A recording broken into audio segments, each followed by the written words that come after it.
तरीके से गलत तरीका, ये गलत तरीका है। आप बैठे बैठे टिप्पणी करना चाहते हैं।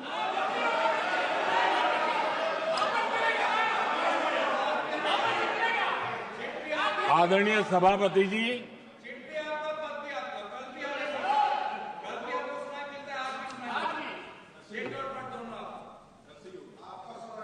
जब ज्यादा बुखार चढ़ जाता है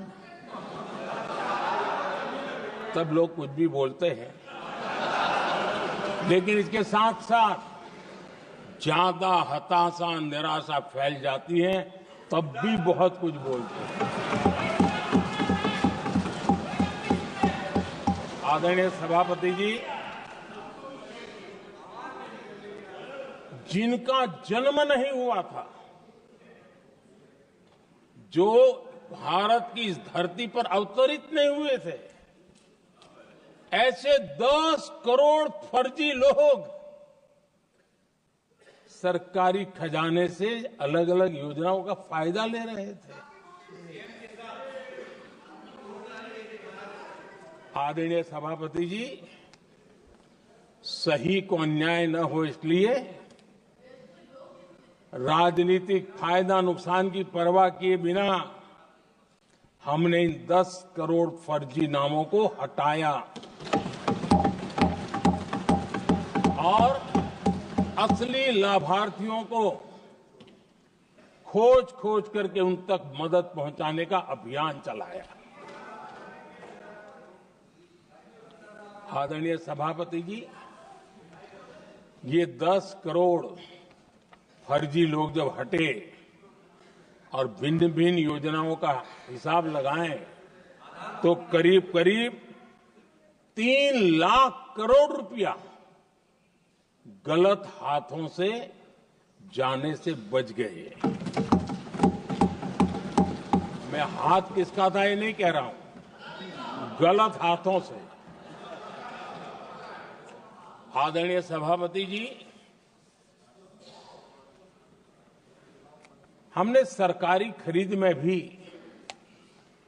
टेक्नोलॉजी का भरपूर उपयोग किया, ट्रांसपेरेंसी लाए और जेम पोर्टल, जो आज राज्य सरकारें भी उसका उपयोग कर रही है, जेम पोर्टल से जो खरीदी हुई उससे आमतौर पर जो खरीदी होती है उससे कम पैसों में खरीदी हुई और सरकार के 1,15,000 करोड़ रुपए की बचत हुई।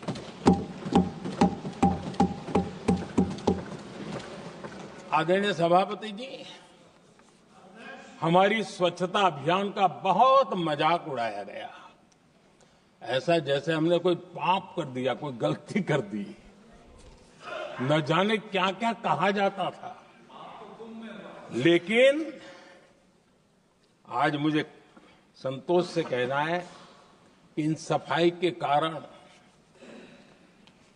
हाल के वर्षों में सिर्फ सरकारी दफ्तरों से जो कबाड़ बेचा गया ना, उसमें 2,300 करोड़ रुपया सरकार को मिले हैं। महात्मा गांधी ट्रस्टीशिप के सिद्धांत की बात करते थे। वो कहते थे कि हम ट्रस्टी हैं, ये संपत्ति जनता जनार्दन की है और इसलिए हम पाई पाई को एक ट्रस्टीशिप के सिद्धांत के आधार पर बचाने की और सही जगह पर उपयोग करने का प्रयास करते हैं। और तब जाकर के स्वच्छता अभियान से कबाड़ बेचकर 2,300 करोड़ रुपया देश की सरकार के खजाने में आ रहा है।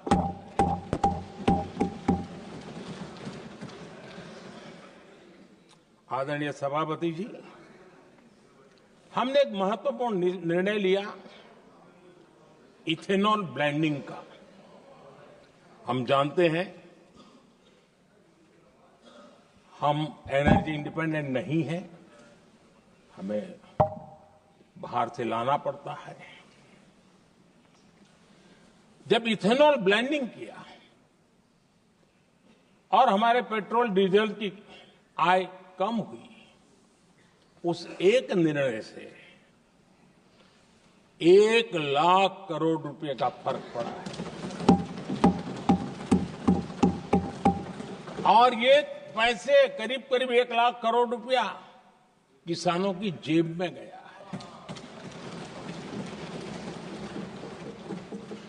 आदरणीय सभापति जी, मैं बचत की तो बात कर रहा हूं, लेकिन पहले अखबारों के हेडलाइन हुआ करती थी, इतने लाख के घोटाले, इतने लाख के घोटाले, इतने लाख के घोटाले।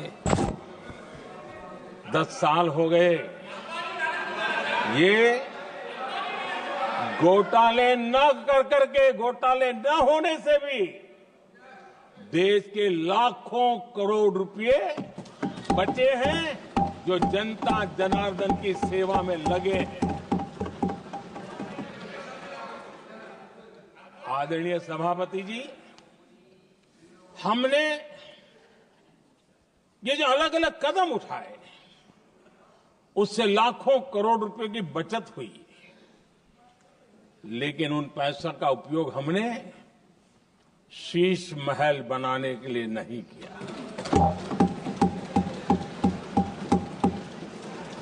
इसका उपयोग हमने देश बनाने के लिए किया है।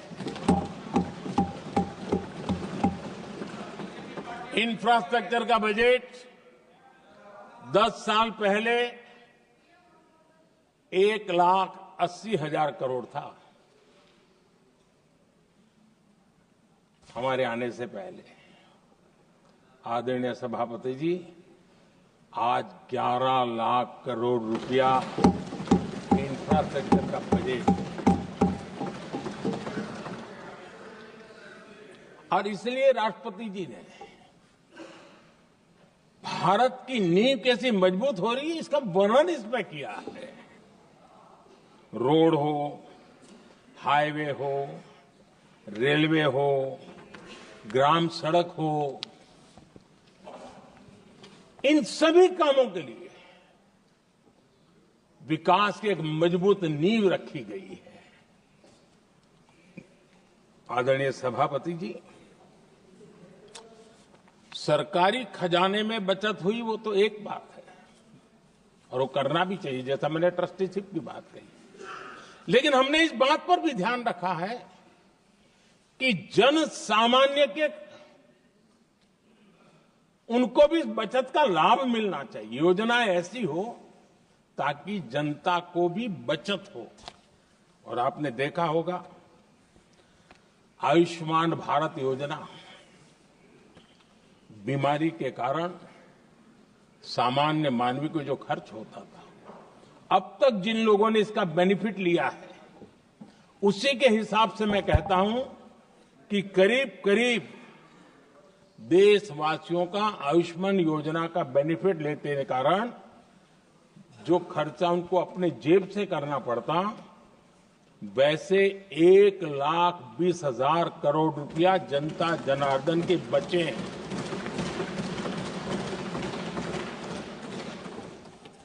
ये आवश्यक है कि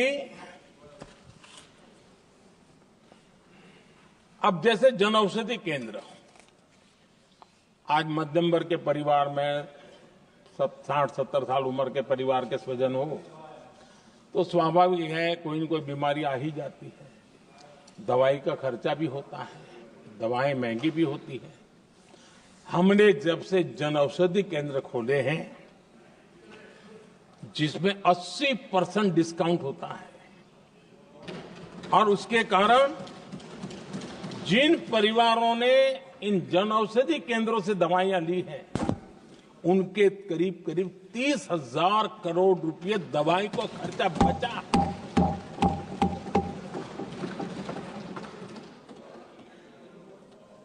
आदरणीय अध्यक्ष जी, यूनिसेफ का भी अनुमान है, उनका कहना है कि जिसके घर में स्वच्छता और टॉयलेट बना, उन्होंने इसका बड़ा सर्वे किया था, उस परिवार को करीब करीब साल भर में 70,000 रुपए की बचत हुई है। स्वच्छता अभियान कहो, टॉयलेट बनाने का काम कहो, शुद्ध जल पहुंचाने का काम करो, कितना बड़ा फायदा हमारे सामान्य परिवार को हो रहा है। आदरणीय अध्यक्ष जी, नल से जल, मैंने प्रारंभ में उसका उल्लेख किया। WHO की एक रिपोर्ट आई है। WHO का कहना है कि नल से जल शुद्ध पानी मिलने के कारण उन परिवारों में जो अन्य बीमारियों के खर्चे होते थे, औसत 40,000 रुपया परिवार का बचा है।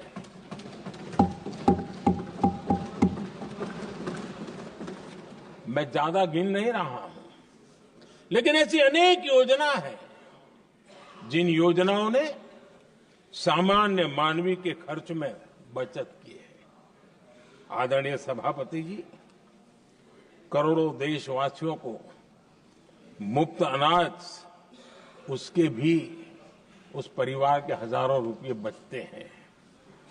पीएम सूर्यघर मुफ्त बिजली योजना, जहां जहां ये योजना लागू हुई है, इन परिवारों को औसतन साल भर के 25 से 30 हजार रुपये बिजली की बचत हो, पैसों में बचत हो रही है, खर्च में बचत हो रही है। और अगर ज्यादा बिजली है तो बेच करके कमाई कर रहा है वो अलग, यानी सामान्य मानवीय की बचत भी। हमने एलईडी बल्ब का एक अभियान चलाया था। आपको मालूम है कि हमारे आने से पहले एलईडी बल्ब 400 रुपये में बिकते थे। हमने इतना अभियान चलाया, उसकी कीमत 40 रुपये हो गई। और एलईडी बल्ब के कारण बिजली की भी बचत हुई और उजाला भी ज्यादा मिला, और उसमें देशवासियों के करीब 20,000 करोड़ रुपए बचे हैं। आदरणीय सभापति जी, जिन किसानों ने सॉइल हेल्थ कार्ड का वैज्ञानिक तरीके से उपयोग किया है, उनको बहुत फायदा हुआ है। और ऐसे किसानों को प्रति एकड़ 30,000 रुपये की बचत हुई है। आदरणीय अध्यक्ष जी, बीते 10 साल में इनकम टैक्स को कम करके भी हमने मिडिल क्लास की बचत को बढ़ाने का काम किया है। आदरणीय अध्यक्ष जी, 2014 के पहले ऐसे बम गोले फेंके गए, बंदूक की ऐसी गोलियां चलाई गई कि देशवासियों का जीवन छलनी कर दिया गया था। हमने धीरे धीरे उन घावों को भरते भरते आगे बढ़े। 2 लाख करोड़ रुपया, 2 लाख रुपया 2013-14 में 2 लाख रुपये, सिर्फ 2 लाख रुपये, उस पर इनकम टैक्स माफी थी। और आज 12 लाख रुपये संपूर्ण रूप से इनकम टैक्स से मुक्ति। और हमने बीच के कालखंड में भी, 14 में भी, 17 में भी, 19 में भी, 23 में भी हम लगातार ये करते आए, घाव भरते गए। और आज बैंडेज बाकी था, वो भी कर लिया।